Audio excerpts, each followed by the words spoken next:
Doctor B R. Ambedkar, संघर्ष से सफलता तक का सफर।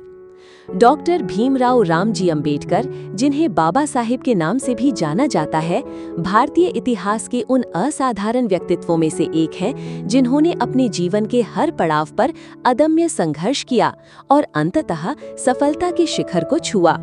उनका जीवन न केवल दलितों और वंचितों के लिए एक प्रेरणा है, बल्कि ये दिखाता है कि कैसे शिक्षा, दृढ़ संकल्प और न्याय के प्रति अटूट निष्ठा किसी भी बाधा को पार कर सकती है। प्रारंभिक जीवन और जातिगत भेदभाव। डॉक्टर अंबेडकर का जन्म 14 अप्रैल 1891 को मध्य प्रदेश के महू में एक गरीब महार परिवार में हुआ था, जिसे उस समय अछूत माना जाता था। उनके पिता रामजी मालोजी सकपाल ब्रिटिश भारतीय सेना में सूबेदार थे और उन्होंने अपने बच्चों को शिक्षित करने का पूरा प्रयास किया। हालांकि भीमराव को बचपन से ही भयानक जातिगत भेदभाव का सामना करना पड़ा। स्कूल में उन्हें अन्य बच्चों से अलग बिठाया जाता था, पानी पीने के लिए अलग बर्तन रखना पड़ता था और उन्हें कक्षा के अंदर भी बैठने की अनुमति नहीं थी। इन अपमानजनक अनुभवों ने उनके मन में जाति व्यवस्था के खिलाफ गहरी छाप छोड़ी और उन्हें इस सामाजिक बुराई को जड़ से खत्म करने के लिए प्रेरित किया।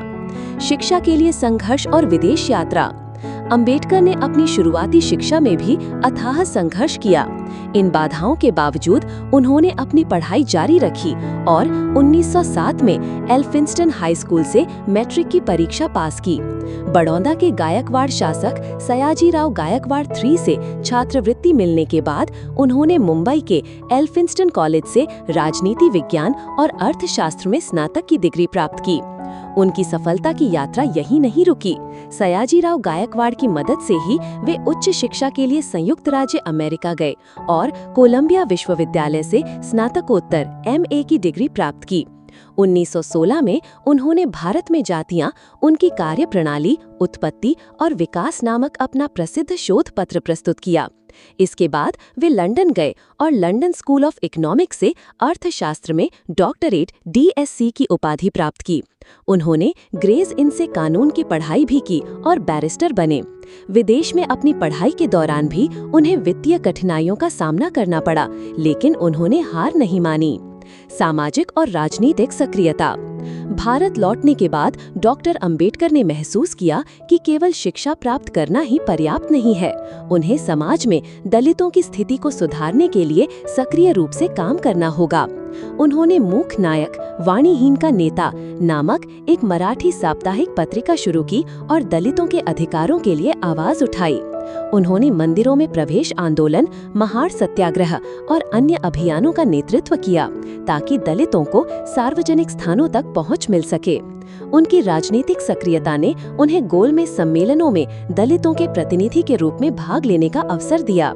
1932 में महात्मा गांधी के साथ उनके ऐतिहासिक पूना समझौते ने दलितों के लिए अलग निर्वाचक मंडल की मांग को छोड़कर उनके लिए आरक्षित सीटों का मार्ग प्रशस्त किया।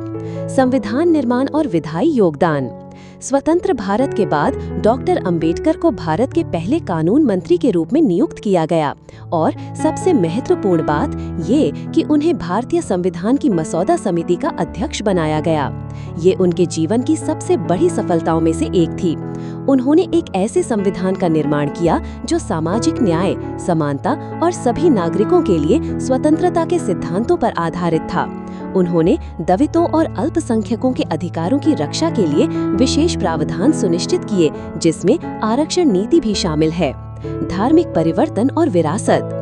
अपने जीवन के अंत में डॉक्टर अंबेडकर ने महसूस किया कि हिंदू धर्म के भीतर रहते हुए जाति व्यवस्था को खत्म करना असंभव है। अतः 1956 में उन्होंने अपने हजारों अनुयायियों के साथ बौद्ध धर्म अपना लिया। उनका यह कदम समानता और मानवीय गरिमा के प्रति उनकी अटूट प्रतिबद्धता को दर्शाता था। Doctor B R. अंबेडकर का 6 दिसंबर 1956 को निधन हो गया। उनके जीवन का हर कदम संघर्ष से भरा था, लेकिन उन्होंने कभी हार नहीं मानी। वे भारत के एक सच्चे निर्माता थे जिन्होंने देश के सामाजिक और राजनीतिक परिदृश्य को हमेशा के लिए बदल दिया। उन्हें आज भी भारतीय संविधान के जनक और दलितों के मसीहा के रूप में याद किया जाता है। उनका जीवन हमें सिखाता है कि दृढ़ इच्छा शक्ति और अथक प्रयास से कोई भी व्यक्ति अपने सपनों को पूरा कर सकता है और समाज में प्रगति ला सकता है।